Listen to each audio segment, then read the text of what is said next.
¿Qué tal? Bienvenidos.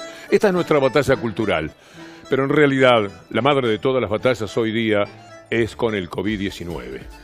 Los números de hoy son tremendos, 13.790 casos, y de alguna manera uno tiene la sensación de que estamos en una nueva ola de contagio, justo cuando había aparecido la gran esperanza de la vacuna, el enorme esfuerzo que se ha hecho por tener la Sputnik y que coloca a la Argentina en un lugar de privilegio en el mundo, nos aparece semejante cifra, 13.790 contagios en el día de hoy. Está poniéndose cómoda la mesa a la que estamos invitando para hacer nuestra batalla cultural de todos los días, pero lo más importante a tener en cuenta hoy pasa por el COVID-19.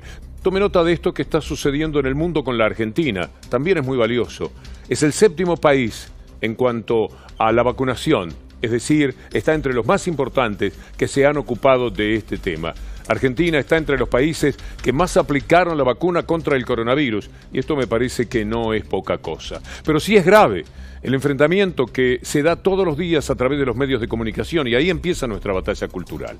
Mire usted este título de hoy del diario Clarín con respecto a la venida de la vacuna china. En vez de celebrarlo, ya están hablando de que es por un rebrote, que es por una necesidad, y sobre todo dan la sensación de que es de apuro, y esto viene con un trabajo mínimo de un par de meses que la Argentina está gestionando también la vacuna china, como está gestionando todas las vacunas. Ha buscado en todo el mundo cualquier cosa que diga vacuna, ha querido tenerlas y las va a tener a todas, seguramente, en la medida en que sea posible, en que las entreguen además. Pero es gravísimo que todos los días tengamos esta presencia de los medios de comunicación acechando sobre la esperanza de la gente. Porque las vacunas son la única esperanza, y cada vez más ahora que tenemos el contagio que se está dando en la Argentina. Y hay otra etapa más que ya mismo vamos a comentar con mis compañeros, porque está el profesor Romero, el que me da mucho gusto presentar. Buenas noches, profe. Buenas noches, Víctor Hugo. ¿Qué tal? ¿Cómo estás? Muy bien. ¿Por dónde vamos a ir hoy? Tenemos varios temas para hablar en el día de hoy.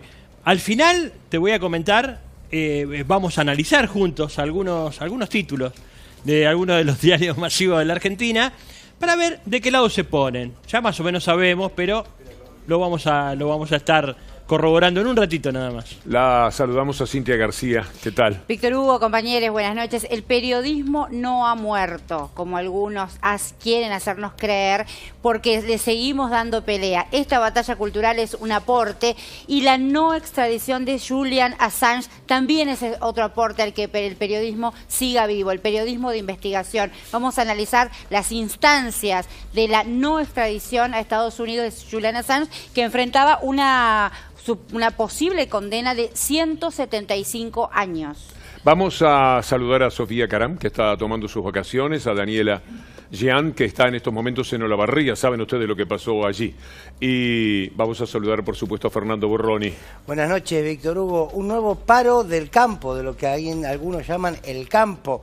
Una nueva disputa por el poder en la Argentina, porque en el fondo ya podemos poner en duda si es el maíz, si es la soja, qué es, y en el fondo están discutiendo quién manda, quién toma las decisiones en nuestro país. Completo lo que decís, señalando que es un lockout. En realidad no son los peones, como podría suceder, que le hacen un paro a los propietarios que los tienen en el negro, que les pagan siempre muy, pero muy mal, y que los someten a lo que ya se sabe ocurre en el campo. Es un lockout, son los patrones los que el lunes, martes y miércoles van a retasear su trabajo.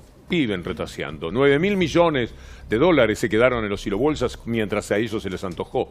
Y ahora, bueno, ya lo vamos a hablar cuando llegue el momento del campo, porque lo que le quería presentar en esta dura batalla que se da y que nosotros recibimos con la necesidad de confrontar permanentemente, mire, tiene que ver con este título. Mire lo que son los factores adversos en el tema de la vacuna, y los invito a todos nuestros compañeros. Fiebre, cefaleas y mialgias. Reportan 317 casos de efectos adversos esperables, pone la palabra, para cubrirse, en vacunados con la Sputnik V.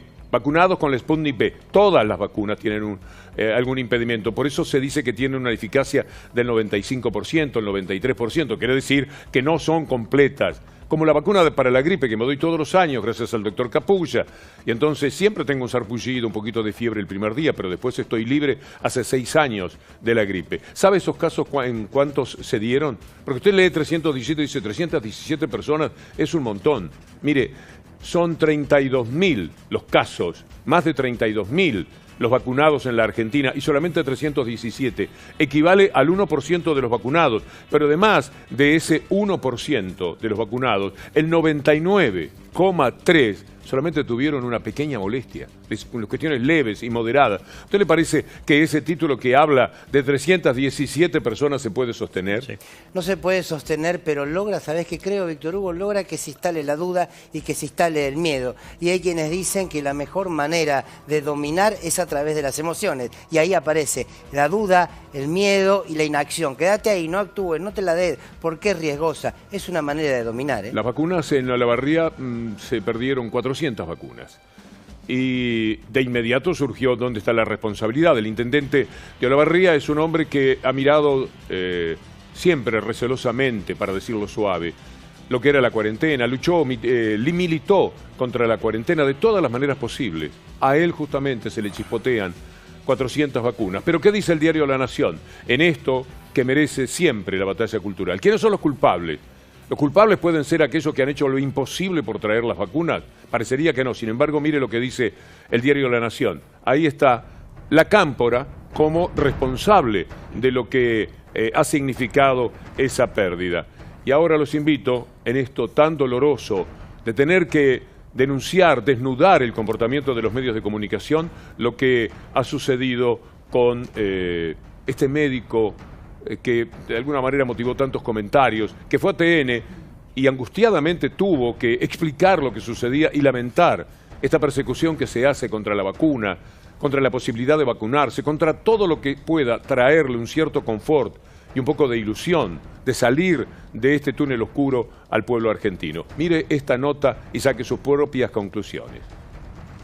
Realmente estoy muy enojado porque estoy escuchando cosas falsas que se diseminan por ahí sobre los efectos adversos de la vacuna Sputnik. Y la verdad que te digo que eso es muy decepcionante y muy descorazonador para los que trabajamos en esto todo el tiempo, ¿no? La verdad que yo no entiendo de dónde viene, la verdad no me da la cabeza para entender cuáles son el objetivo, pero es duro para nosotros los que estamos trabajando en esto del primer día, los que tenemos hoy compañeros internados. Es muy duro porque la vacuna salva vidas siempre. La vacuna Sputnik hasta ahora tuvo 1% de efectos adversos, que son efectos adversos no severos y que es lo esperado dentro de todas las vacunas. Realmente es un esfuerzo otro más que está haciendo el sistema de salud y en este caso el sistema de salud pública, porque todavía la vacunación está en el sistema público y somos nosotros los que estamos, mis colegas, los que estamos siempre trabajando con esto y yo me parece que está bueno remarcarlo. ¿Qué les parece lo que acabamos de compartir con ustedes? Un médico que no puede creer, por otra parte, que la persecución llegue a estos niveles. ¿Pero qué les pasa? ¿No? Sería la pregunta. ¿Qué les pasa? Se debe preguntar el médico adentro suyo mientras está hablando. ¿No es acaso esto una declaración de guerra? Cada vez que se construye este sentido en contra de la ciencia, en contra de la salud, en contra de la vacunación, ¿no están declarando la guerra? ¿No hay que pensar en una semiótica para estas declaraciones de guerra mediáticas? Lo están haciendo hace tanto tiempo, sí, efectivamente. Es una declaración de guerra, periodismo de guerra, como ellos mismos han reconocido, periodismo basura, periodismo que tiene un interés detrás, que vamos a determinar también en algún sentido esta noche cuando hablemos de Cablevisión. Pero en el mundo está ocurriendo algo que le baja la careta a quienes hablan de la libertad de expresión para poder hacer todos los negocios que hacen mediáticamente hoy día en la República Argentina. La persecución a Julian Assange es tremenda y nadie sabe en la Argentina más de Julian Assange que Santiago O'Donnell. Bienvenido, Santiago. Muchas gracias, Víctor. Un gusto estar acá. ¿Quién es Assange? Assange yo creo que debe ser el periodista más revolucionario y más innovador de este siglo. Me parece que está llevando la comunicación a otro nivel y sobre todo de los secretos oscuros de las grandes corporaciones privadas y públicas que gobiernan el mundo. Y de este modo, como bien decís vos, deja expuesto a los grandes medios que ya no pueden competir, si querés, con su nivel de profundidad y de trabajo. Por si hiciera falta, como complemento a lo que dice Santiago O'Donnell, que fue el periodista de confianza de Julian Assange. Assange le dio al periodismo argentino, a los principales diarios, como en todo el mundo, los Wikileaks. Le dijo, tomen. Aquí empezaron a sacar anécdotas, todo lo que no los comprometiera. Una vergüenza lo que sucedió. Assange lo supo y entonces lo buscó, lo llamó a Londres, a Santiago, y le dijo, ahora voy con usted. Y así fue que conocimos Argent Leak, Politic Leak, todo lo que derivó de los Wikileaks. Esto que van a ver es un material de bajada de línea, viejo y querido programa, de quien les habla. Un saludo para todos los grandiosos productores de entonces. Una especie de pequeño documental de 1 minuto para recordar qué son los Wikileaks, quién es Assange. Good evening. They're the secret files from the Iraq The internetplattform Wikileaks fast. Det är webbplatsen Wikileaks som publicerat omkring 400 000 sidor hemligstämplade amerikanska dokument. Wikileaks have made public the most extensive classified military and diplomatic material ever. What they've released is challenging and provoking governments with skeletons in their cupboards all over the world. Disclosures like these tear at the fabric of responsible government. We're looking at all of the things that we can do to stem the flow of this information. This was the biggest leak in the history of this particular planet. The consequences of the release of these documents are potentially severe and dangerous. The Defense Department demands that WikiLeaks return immediately all versions of documents obtained directly or indirectly from the Department of Defense databases or records. No hubiera sabido nunca el mundo de no mediar Julian Assange, Santiago. Bueno, primero se veía ahí una imagen de un helicóptero ametrallando unos pocos segundos de un video conmovedor que se llama Asesinato Colateral, donde muestran cómo un fotógrafo de Reuters es asesinado a sangre fría por estos hombres que manejan el helicóptero y van pidiendo órdenes, y cómo, peor aún, una vez que mataron a este grupo de gente en defensa, a la gente que va a ayudar a la gente, y lo vuelven a matar, ¿no? Y así muchos crímenes de guerra, los archivos de Guantánamo. La primavera árabe no hubiera empezado, creo, de no ser por los documentos que aparecieron en la embajada del Cairo sobre el dictador tunecino Ben Ali, que es destituido por la población al ver el tremendo nivel de corrupción, y a partir de ahí se lanza una llama que continúa en Egipto, donde también hay un cambio de régimen y protestas muy importantes en todo el mundo árabe. Solo por mencionar algunas cosas, en Latinoamérica por lo menos 5 embajadores tuvieron que irse avergonzados, el de México, el de Ecuador, y me estoy olvidando algún otro, por no poder sostener lo que aparecía en los cables. Esa es la importancia de Julian Assange, por eso también la persecución. ¿No fue, cómo estás, Santiago? Te saludo. ¿No fue ensordecedora el silencio que tuvo Assange durante estos años que estuvo preso, librado a la suerte? ¿Te sorprendió la decisión de no extraditarlo? Sí, bueno, me dijiste 2 cosas muy importantes y un gusto hablar con vos, Cintia, con vos. El primero es que es bastante sorpresivo lo que ocurrió, en el sentido de que nunca no hay muchos antecedentes de legarle Gran Bretaña una extradición a Estados Unidos. Tienen un tratado muy, pero muy flexible, y sobre todo en un tema que tiene que ver de seguridad nacional, donde trabajan codo a codo los dos países, ¿no? Yo creo que no hay ninguna duda que esto no hubiera ocurrido si no hubiera sido derrotado Donald Trump, que es el ideólogo de pedirle estos 175 años de cárcel y describir a un periodista como terrorista, cuestión que yo creo que Joe Biden no comparte, y que esta es una decisión de compromiso. ¿Y por qué digo de compromiso? Porque dicen que no lo van a extraditar por razones de salud mental, cuando lo que nunca hizo la jueza fue cuidar la salud mental de Assange, a punto de exhibirlo en cárceles, en jaulas de vidrio, no tenía ni calefacción, tenía que pedir frazada, no podía reunirse, lo tenían en aislamiento en una cárcel de máxima seguridad junto a terroristas y asesinos, cuando su única causa con la justicia de Gran Bretaña era que no había cumplido su fianza, que es algo que el 99% de las veces se paga con multa y tiene una pena máxima de 1 año. Y después, por supuesto, a lo que decís de los grandes medios, un silencio atronador, que lo decía en mi columna de hoy en Página 12, que es más grave aún, porque es gracias a que los medios dijeron que Assange no es un periodista, y lo hicieron después de publicar en sociedad con él miles de documentos, y lo hicieron simplemente por una cuestión de competencia, de envidia, de no querer el nuevo jugador que entraba a la cancha y los ponía, digamos, de una manera casi vergonzante. Entonces, eso dicen, Assange no es periodista, y esa es la razón que usa Trump para enjuiciarlo por actos que hacemos todos los periodistas, como es solicitar fuentes a través de chats encriptados, decirle a una fuente qué información le gustaría obtener, cosa que hacemos todos los días periodistas. Y cuando le dicen cuál es la diferencia, es que Assange no es un periodista. Quiero mostrarle a nuestros amigos para qué sirvió, por ejemplo, respecto a la Argentina, Julian Assange. ¿Cuál es el mérito de Assange? Los Wikileaks permiten saber, por ejemplo, todo lo que la Embajada de Estados Unidos escribió al Departamento de Estado. Esta es una verdad política que nadie puede discutir, porque ellos lo hacían creyendo que jamás se iba a saber. Después tuvimos ArgenLeaks, PolitiLeaks, pero nunca imaginaron que se iba a saber. Por ejemplo, la gente de Clarín. Cuando iba a salir la ley de medios, de la que hoy se están cumpliendo 5 años de la derogación del decreto de Mauricio Macri, mire lo que escribía la Embajada de Estados Unidos, los cables secretos sobre Argentina. 2 meses después del voto no positivo de Cobos, estamos en el año 2008, el Grupo Clarín le transmitió a la Embajada estadounidense que tenía la batalla con el gobierno prácticamente ganada. Esto lo escribe la Embajada. Sigamos viendo qué más cuenta la Embajada al Departamento de Estado norteamericano. José Aranda, vicepresidente del grupo, fue el encargado de transmitir el mensaje. Lo hizo con estos términos. Muchos gobiernos han intentado debilitar el Grupo Clarín, pero ninguno lo ha conseguido. Hay algo más todavía para compartir finalmente y que tengan ustedes una idea. Esto se traslada políticamente a todos los órdenes. Tomamos los medios porque nuestro trabajo tiene que ver con los medios. La ley de medios no puede salir, decía el número 2 de Clarín, el 2 de Mañeto.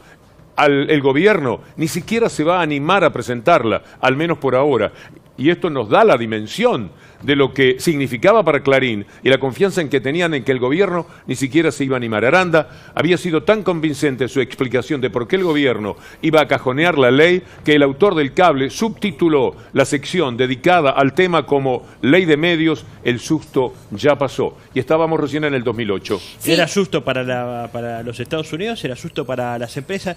Ahora, lo que me interesaba de lo que decía Santiago sobre lo que significan los Wikileaks y el trabajo que hace todo ese colectivo de personas, digo, para tratar de entender de qué se trata, lo que hace Assange es periodismo de investigación del bueno, pero en lugar de editar lo que va a poner, publica todo lo que tiene y lo pone a disposición del público, algo así. No algo solo, de eso se trata. Sí, a ver. profe, no solo eso, sino que va a la fuente primaria. Es algo que yo, por ejemplo, aprendí y apliqué con el libro que ahora saqué sobre el hermano de Macri, Mariano Macri. Es la fuente primaria, es el que está al lado. Del mismo modo, Assange va al documento, como dice Víctor Hugo, que lo escribe el tipo que está acá y que va al Departamento de Estado sin ninguna intermediación. O sea, no hay ninguna razón por la cual el empleado del Departamento de Estado le va a mentir a Washington. Entonces, esa es la prueba indubitable. Entonces, Assange se plantea en cada tema, en cada situación, cuál es la fuente primaria, cuál es la fuente indubitable, y va ahí, y por eso es que va al hueso como no van otros periodistas u otros grandes. Pero hacer eso en el status quo del poder real, Santiago, es similar a ser un criminal. Exactamente. Bueno, él nos enseñó la delgada línea entre el periodismo y el terrorismo.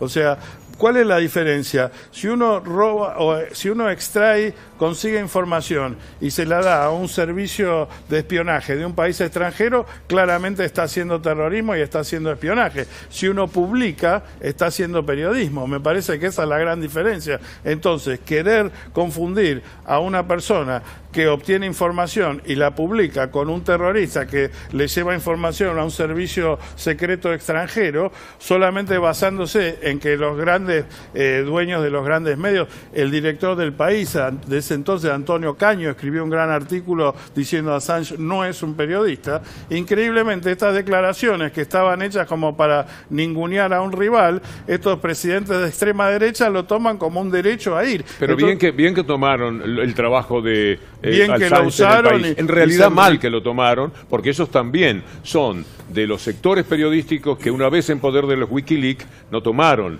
lo que verdaderamente importante por los compromisos empresarios que tienen los medios de comunicación. Y yo creo que salvo Sebastián Lacunza con Wikimedia, ¿no? Wikimedia, algún otro, todo lo que aparecía sobre los medios en los Wikileaks no aparecía ni en los Wikileaks de The Guardian, ni en los Wikileaks del País, ni en los Wikileaks del New York Times. Hubo que reescribir la historia de los Wikileaks. Te completo con Martín Becerra, el autor de Wikimedia Leaks, porque se trata de un... ¿Por qué lo persiguen a Assange? Vamos a ver un par de razones por las que están detrás de Julian Assange y querían extraditarlo a los Estados Unidos. Podemos verlo ya. Ahí está. ¿Qué reveló Assange? 400.000 reportes sobre la guerra de Irak, 90.000 sobre la guerra en Afganistán, 800, y no es periodista, 800, dicen ellos, desde la prisión de Guantánamo, más de 250.000 cables diplomáticos de embajadas norteamericanas. ¿Y qué más reveló Assange?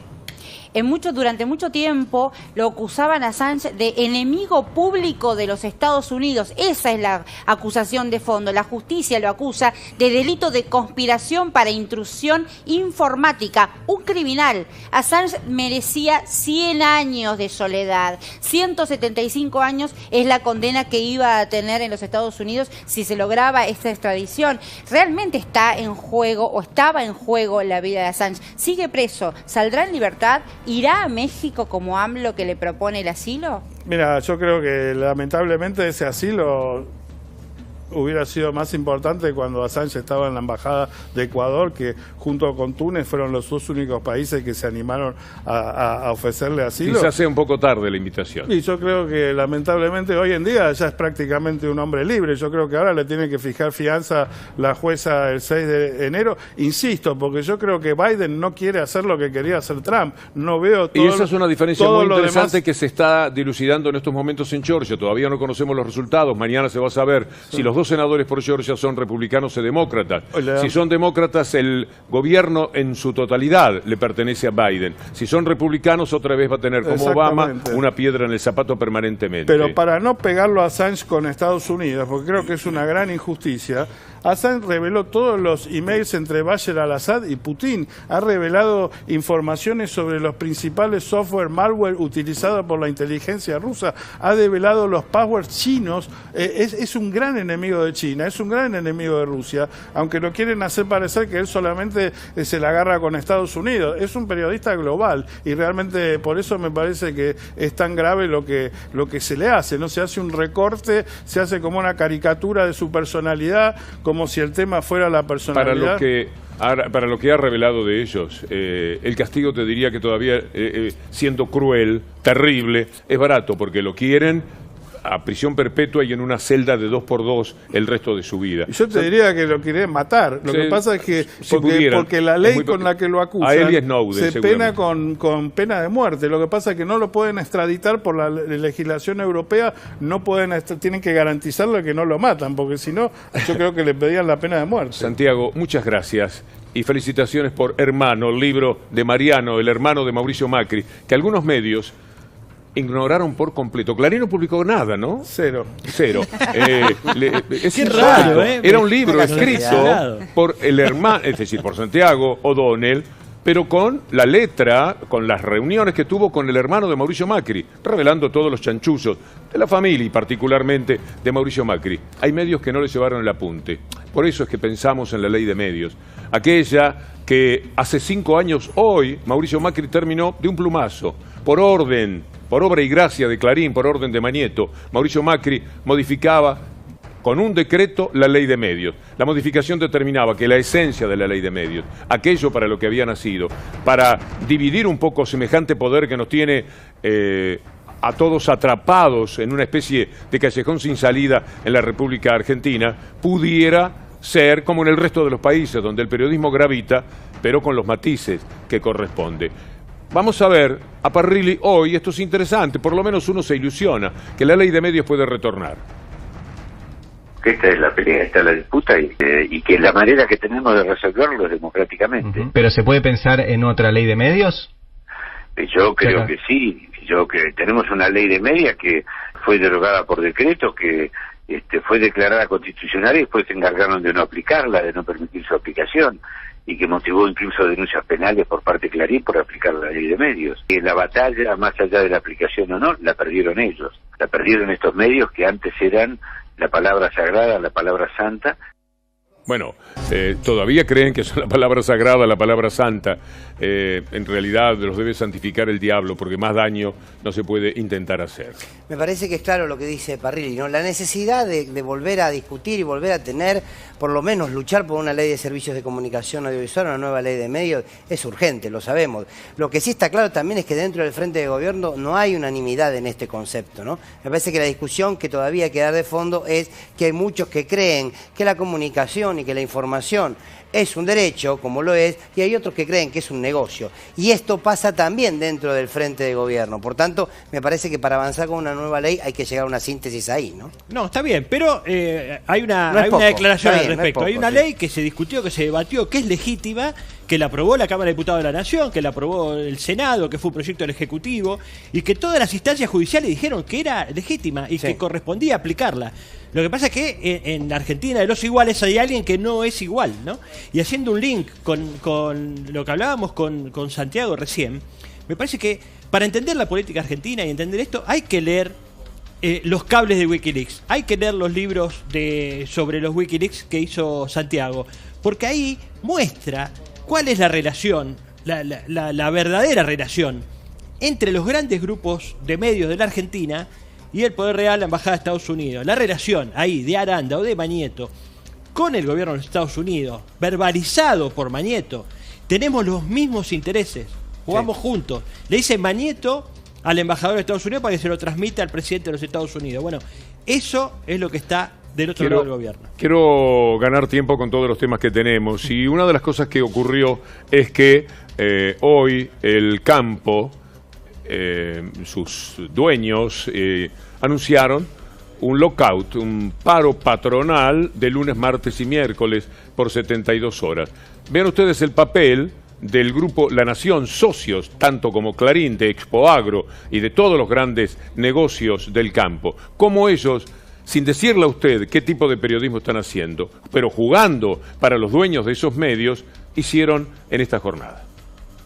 ¿El campo no da más? ¿Se viene un paro o no? Yo no quiero adelantarme, pero sí, ahí está el sector agropecuario, estamos todo el sector agropecuario ya con estas medidas que ya fueron, ya fracasaron ya. Es decir, existe esta preocupación de que el Estado, no digo vaya a expropiar, pero sí, digamos, a digitar la mano del Estado por encima de las decisiones de los productores. Cuando quisieron meterse ahí con Vicentín, estaba claro que querían manejar el comercio de grano. Claro. Y lo hacen en otros sectores, con los medios están haciendo algo parecido. ¿Qué quiere decir? Ellos intervienen, las empresas dejan de producir, o en el caso de los exportadores por ahí se retiran, o los otros comercios, y ellos quedan con el comercio de grano, estatizar todo lo que sea. Todo lo que es el fin de ellos. Desde los medios de prensa, el comercio de grano, el comercio de carne, todo estatizar. Entonces vamos a un Venezuela. Ahora, esta pelea, ¿hasta dónde llegará?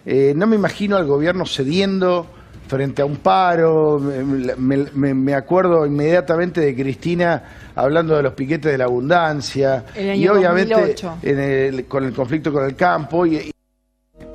Así juega el Grupo La Nación, un grupo de poder que naturalmente se alinea con el campo para enfrentar al gobierno, que es su gobierno.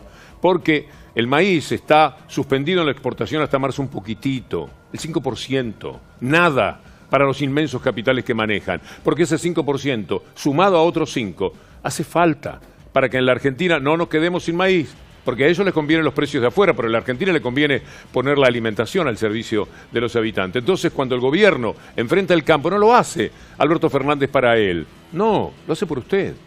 Lo hace por cada uno de nosotros. El gobierno es lo único que tenemos, si podemos elegir un gobierno además progresista e inclusivo. Porque antes se eligió a un gobierno que era parte del poder de ellos. Pero cuando hay esta pelea, alguien está peleando por usted y usted tiene que saber que se trata del gobierno. Desde que tengo uso de razón, el campo no da más. Vieron que la frase sistemática, el campo no da más. Y en el fondo, la discusión no es ni la carne, ni el maíz, ni la soja, ni las retenciones. La discusión en el fondo es quién toma las decisiones en el país. Porque este sector del campo, este sector del poder real, está convencido que su actividad no debe ser regulada por el Estado. Está convencido que no deben pagar impuestos. Están convencidos que no deben pagar retenciones. ¿Por qué? Porque ellos son la patria. Porque ellos son la Argentina. Es un posicionamiento ideológico hasta por encima de lo económico, ¿no? Entonces, y te agrego algo, sí, partidario. Pero claro. Porque no hay que olvidar que Echeverri, presidente de la Sociedad Rural, fue el ministro de Agricultura de Macri, que 10 días antes que asuma Alberto Fernández, estos sectores convocaron un paro, 10 días antes de que asuma. O sea, ya había una posición tomada. Segundo, no es el campo, son algunos agroexportadores, porque la verdad es que el aumento en el precio del maíz perjudicaba a los creadores de vacunos, porcinos, de aves, a los productores de aceite, a los lácteos. O sea, la cadena agroindustrial se veía perjudicada por si no se ponía esta medida. Eso fue lo que consensuó el gobierno. Por eso no entraron todas las entidades, por eso Coninagro no entró y tantas otras. Claro. Porque la verdad es que esto es un lockout de un sector, el más politizado, el más partidizado de los del campo. Y le quieren doblar el brazo al gobierno. Este lockout patronal de este sector del campo, que no es el campo ni es la patria, le quieren doblar el brazo al gobierno porque no pudieron con sus apetitos devaluatorios, que es la cuestión, el kit de la cuestión. Está bueno eso, pretenden, tienen esa voracidad devaluatoria, no pudieron y le quieren marcar la cancha a un gobierno popular. Pero también hay una mirada de clase. Nos nombraba recién a Echeverri, Luis Miguel Echeverri habló y expresó en el fondo contra qué modelo ellos pelean.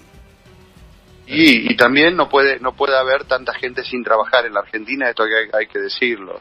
El que necesita puede tener una ayuda durante 6 meses, pero después hay que levantarse temprano e ir a trabajar. Trabajo hay de sobra. Ya te repito, vivo en Entre Ríos, se necesita gente, pero ¿qué dicen? Pero si con los planes que me dan yo necesito trabajar y me quedo en mi casa, no hago nada. A ver, convénzanme. ¿Por qué me voy a tener que levantar temprano, tener un empleador, tener un patrón, cumplir un horario, si yo por no hacer nada me dan plata? Tal cual. Y me quedo en mi casa y me rasco. Bueno, entonces ese es el modelo del país que está proponiendo el kirchnerismo.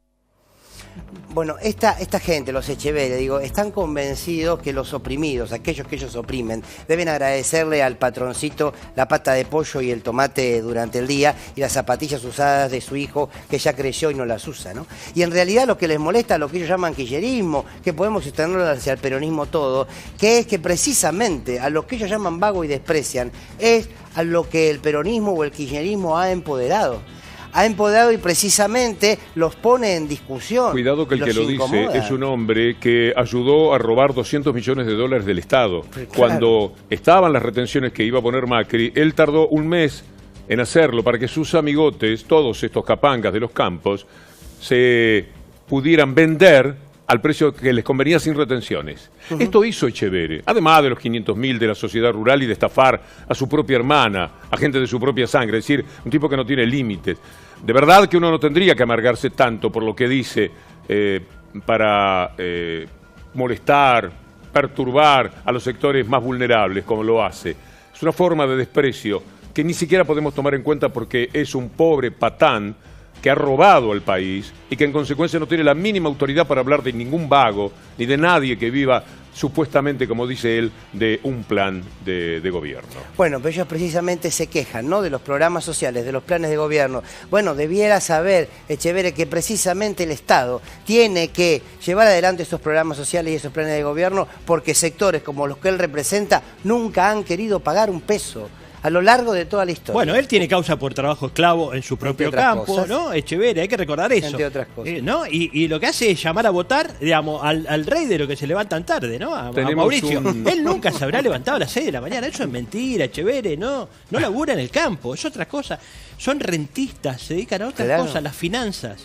Quiero saltearme un tema que me toca muy de cerca, porque un capítulo del programa de hoy era sobre Batalla Cultural, la Batalla Cultural, libro que hicimos con Alberto Mar, y que, como les he contado, es una especie de historieta. Todas las fotografías y epígrafes que ustedes ven son de la forma en que persiguieron a distintas personas en la República Argentina. Lo hicimos así, para que resulte fácil la lectura, porque lo que queremos es que se haga un seguimiento. Voy a saltear ese capítulo que tiene que ver con todas las infamias que denunciamos en este libro, que, insisto, tiene el deseo de llegar a muchísima gente para que lo entienda con rapidez. La larga prosa de todas estas páginas, a veces uno piensa que quita energía para la lectura. Bueno, le damos toda la energía presentándolo como si fuera una historieta. Pero de lo que quiero hablar es que, porque la ley de medios no pudo funcionar y ojalá que volviese algo de parecido a la ley de medios, la propia ley de medios, el campo puede hacer lo que hace con la complicidad desembosada de ellos, porque tienen poder. ¿Cómo pueden hacerlo? Porque tienen poder. Y ese poder se demuestra ahora con Cablevisión. ¿Ustedes tienen boleta con aumento, profe? ¿Usted miró la boleta o paga su señora? Yo tengo otra empresa que no es Cablevisión. Ah, se salvó de eso. Me salvé. Yo tengo Cablevisión y vino con aumento, sí, claro. Vino con aumento 20%, de 20%. Miren lo que ha pasado, esto que destacamos especialmente. En contra de la disposición oficial, Cablevisión factura con 20% de aumento. Esto lo venían preparando. El 1 de diciembre, el diario La Nación, en complicidad de los Aguirre con Lomañeto, anunciaron que iban a pedir el 20%. Telefonía, internet y cable. Las empresas informan a los usuarios aumento de hasta 20%. ¿Y cuándo? Si tenían que pasar por la regulación del ENACOM. Se lanzaron. El ENACOM ese mismo día les estaba diciendo, no es así, no va a pasar del 5%. Y llegó la fecha, creo que del 18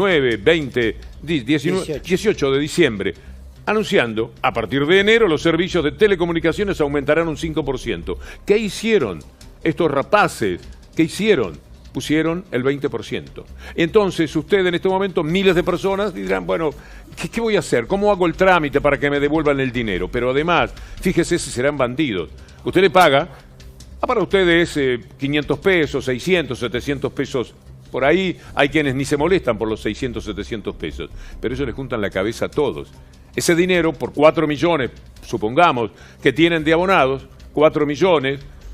multiplicado por el 20% que le están robando a la gente, hacen una masa de dinero que, aunque después la devolviesen, tuvieron ese dinero para trabajarlo durante todo este tiempo. Son exactamente lo peor que uno puede imaginar. Gustavo López del ENACOM, le pedimos especialmente que nos dijera algo para decirle a usted que le tienen que devolver ese dinero y que lo tiene que pedir, no importa, ellos ya van a haber hecho su negocio.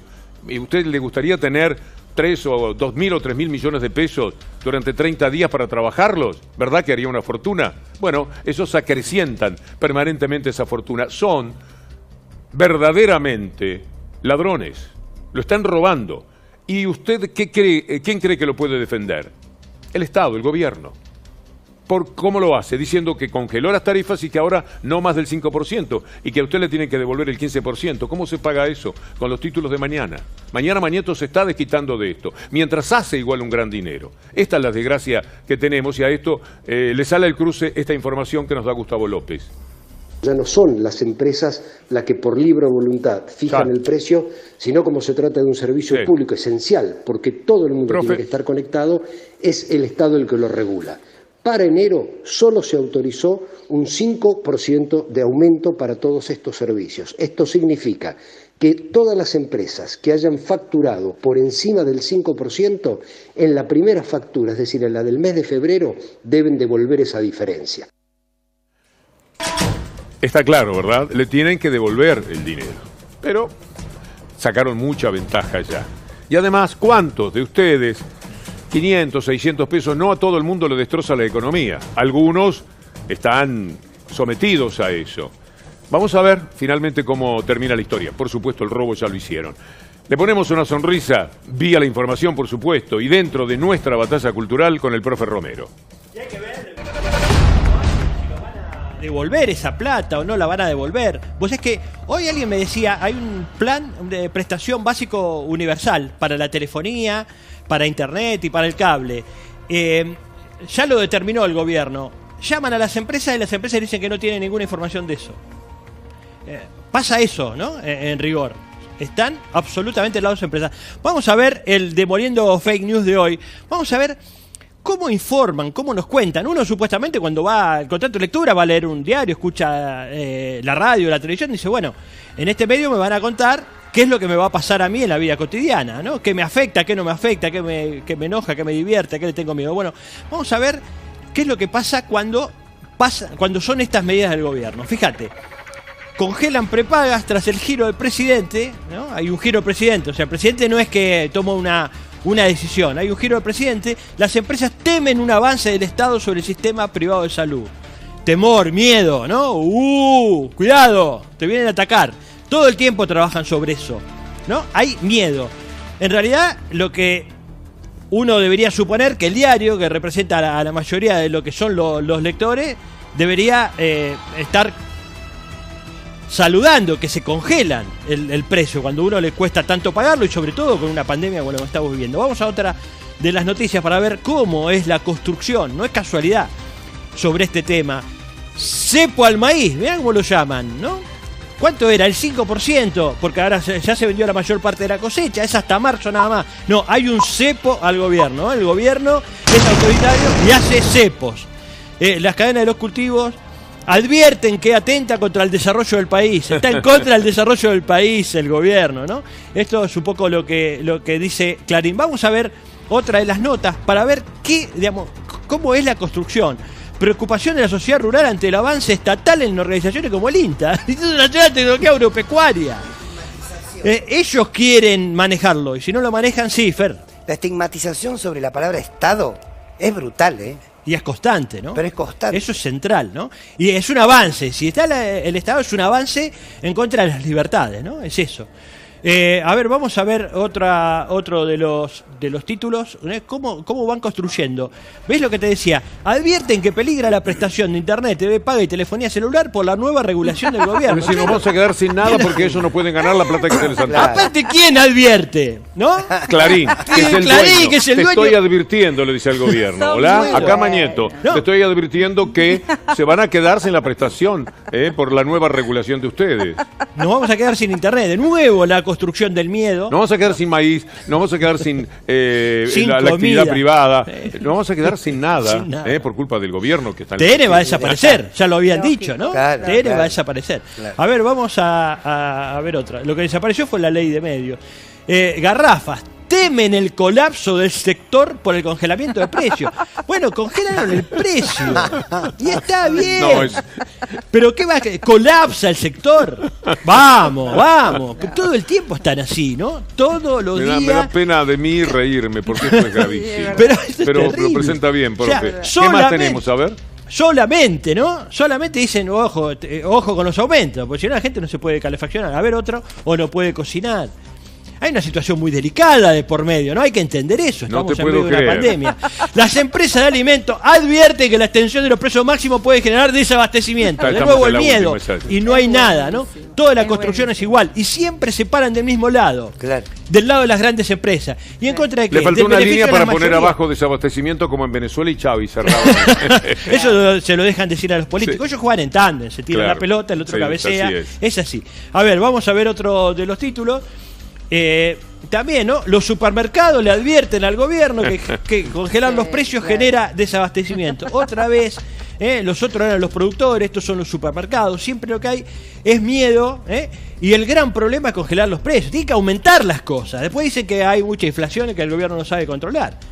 Pero bueno, de eso se trata. A ver, otro de los títulos. Qué construcción, Congelamiento de tarifas. Según las empresas del sector, implica menos inversiones y más gasto del Estado. Todo mal. El Estado decidió gastar más para perjudicar a los inversores que ahora van a invertir menos. Ahora, nunca del lado de las pymes, los productores, que cuando le aumentaron el 2000, el 3000% la luz, el gas, se fundieron. O la gente que no podía prender la estufa en invierno cuando se cambiaban los pibes porque no podía pagarlo. Eso no importa. Una más, profe, por favor, a ver. Una más y no jodemos más. A ver.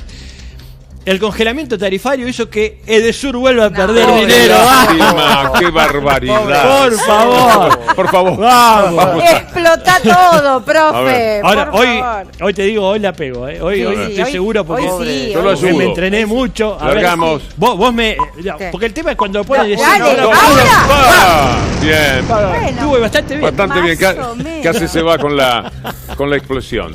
El drama es que estos diarios del odio permanentemente actúan de esta forma. Como les señalábamos al principio y como muy bien el profe Romero acaba de sintetizarlo, en títulos que son apocalípticos, terribles, y que le hacen pensar a mucha gente con tristeza que el Estado es una gran inutilidad, cuando el Estado, con un gobierno que representa a la gente, está jugando a favor de la gente y no de ellos, que permanentemente lo único que quieren es ganarse todo. Roberto Jacobi es un artista plástico que ganó el premio de arte en el año 2013 y que hizo una exposición allá por el 2014 llamada Los Diarios del Odio. En paredes blancas escribió lo que los foristas de Clarín y La Nación escribían permanentemente, porque los foros, esa cloaca, es la continuidad editorial de los diarios. Lo que ellos no pueden decir en palabras que son más duras, se lo hacen decir a los foristas. Usted termina de leer una nota que no dice nada de pronto y luego están estos foros a los cuales expusieron junto con los títulos. Mire ahora el título de ayer del diario Clarín, Curiosa con K. Es decir, el foro llegó a la tapa de Clarín. El principal forista del día fue el señor Mañeto y su gente. Esto es lo que llegaron a hacer. Por eso valía la pena hablar de lo que son los diarios del odio. Ahora, esto, cada una de estas palabras, cada uno de este relato que se va construyendo, lo decimos en más de una oportunidad, construye sentido, ¿no? Y recién veíamos la palabra Estado. En realidad, cuando se estigmatiza al Estado, cuando se persigue al Estado, nos están estigmatizando y persiguiendo a cada uno de nosotros y de nosotras. Porque digo, en el único lugar donde estamos sintetizados, donde estamos integrados todos y todas, es precisamente en el Estado. Entonces, cuando vos, profe, recién decías, bueno, se ponen del lado del empresariado, sí, pero además se ponen en contra de la población en su conjunto, porque se ponen en contra del Estado. Claro, se ponen en contra de la población, pero no le dicen a la población que están en contra. No, claro. Como en 2008 no le dijeron a los lectores de Clarín que eran socios del sector que presionaba al gobierno y que ellos apoyaban esa presión de gobierno. Como ahora no le dicen que le van a aplicar el aumento que después le tienen que devolver y vaya a saber si se lo devuelven y cómo, o la prestación de servicios básicos. La verdad que la hegemonía que construyen, no sé si tienen demasiados antecedentes en el globo terráqueo. En la historia no la hay, no la hay. No la hay, es muy fácil demostrarlo. Decir, New York Times no tiene canales de televisión ni es dueño del fútbol, tampoco Le Figaro, tampoco El País de España.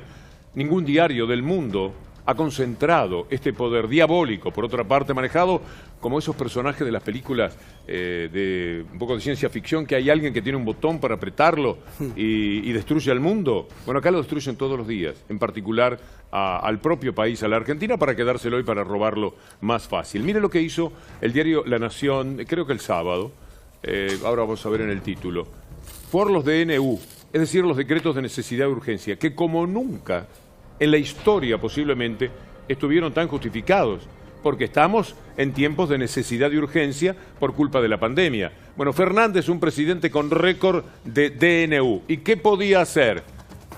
Pero además de todos los DNU, un altísimo porcentaje pasaron por el Parlamento, fueron avalados por el Parlamento. Pero además, Macri en su decreto puso gente en la Corte Suprema de Justicia, terminó con la ley de medios, eso cometió cualquier estropicio. Y además, Macri en 4 años tuvo muchísimos más DNU que Cristina Fernández al cabo de los 8 años que tuvo de gobierno. Había más en Cristina, pero en el promedio mucho más de Macri que de Cristina. Claro, pero tengamos en cuenta que estos decretos de Alberto incluyen los decretos que establecían los tiempos de cuarentena.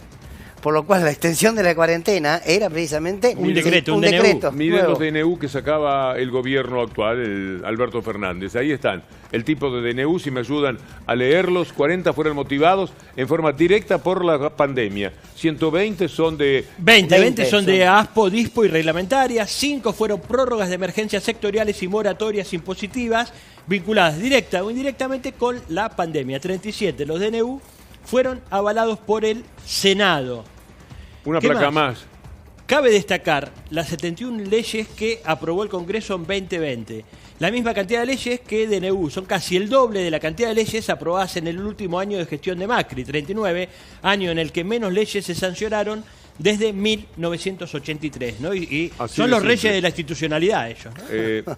Queda una última placa y vamos a ella. Desde diciembre, desde el 19 hasta el 15 de diciembre del 2020, en 20 sesiones se lograron sancionar 66 leyes, un 70% de normas más que en el periodo ordinario de 2019, cuando se aprobaron tan solo 39. Esto porque es bueno el planteo de poder refutar una información que a la gente le pasa inadvertida porque no sabe, decreto, ley, no lo tiene demasiado en cuenta. Pero ellos juegan con que es un gobierno autoritario, por eso van con el tema de los decretos. Bueno, es autoritario por los decretos, fue autoritario por la cuarentena, es autoritario sistemáticamente, insisto, sobre todo cuando se gestiona. Porque estos mismos poderes mediáticos, parte del poder real, celebran a los gobiernos o que no gestionan o que en todo caso gestionan en pos de los intereses de estos poderes, ¿no? Es cierto esto que vos decís, Víctor Hugo, que recién hablábamos sobre que siempre fueron así, que el poder que tienen no tiene precedentes en términos globales. Ahora, hay una lección que tenemos que haber aprendido. Los gobiernos populares tienen que entender que la batalla es comunicacional, que si no hay quita de concentración mediática, si no merma este poder, porque aparte otra cosa, ¿no? Todo el mundo dice, bueno, porque el Clarín es un medio, los medios de comunicación están concentrados, ya a esta altura ni siquiera sé si es un medio de comunicación. Creo que solo es un grupo político, mediático, el brazo derecho de la derecha política y económica sin control democrático.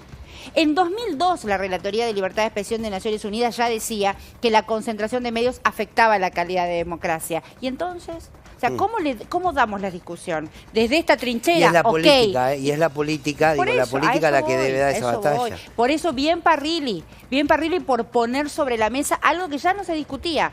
Como Alberto Fernández nunca estuvo de acuerdo con la ley de medios, entonces sobre la ley de medios no hablamos más.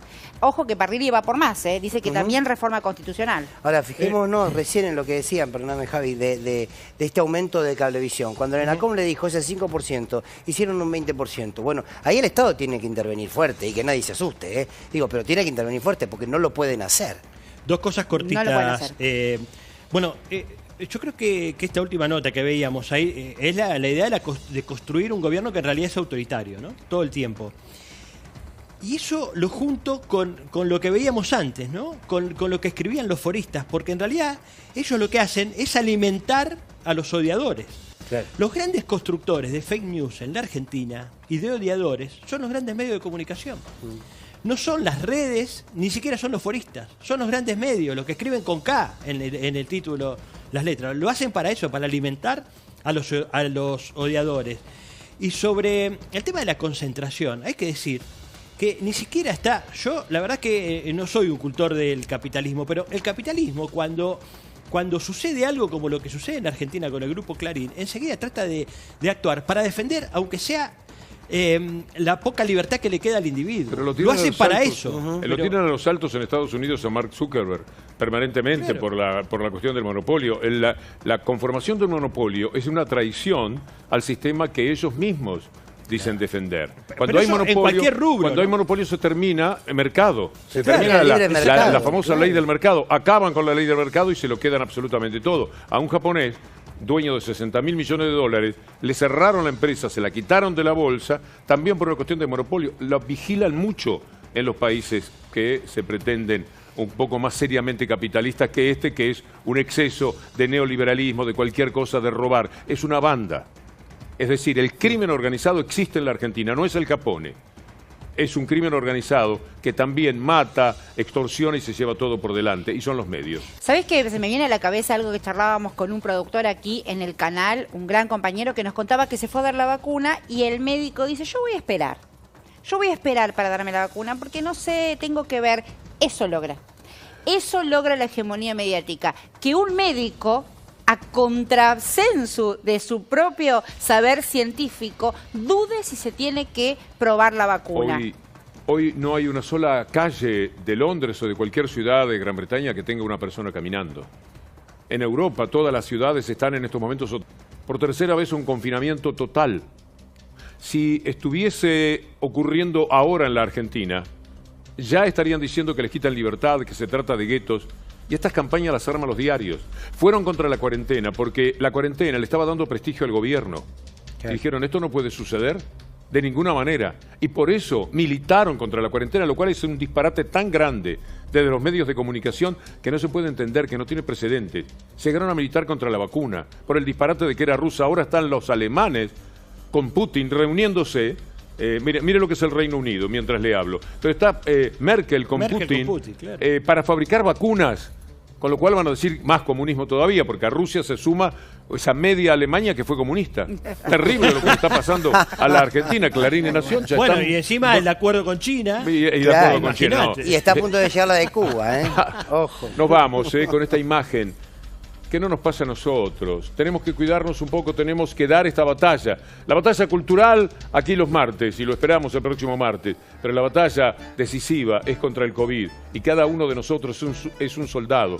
El que se cuida, el que procura no contagiar a los demás, el que no se lo curas en la playa, en las fiestas clandestinas y en todos esos lugares, es un soldado que muchos necesitamos para ganarle la batalla al COVID. La batalla cultural, si Dios quiere, vuelve el próximo martes. A usted lo puede tener también en forma de libro. Hasta entonces, gracias.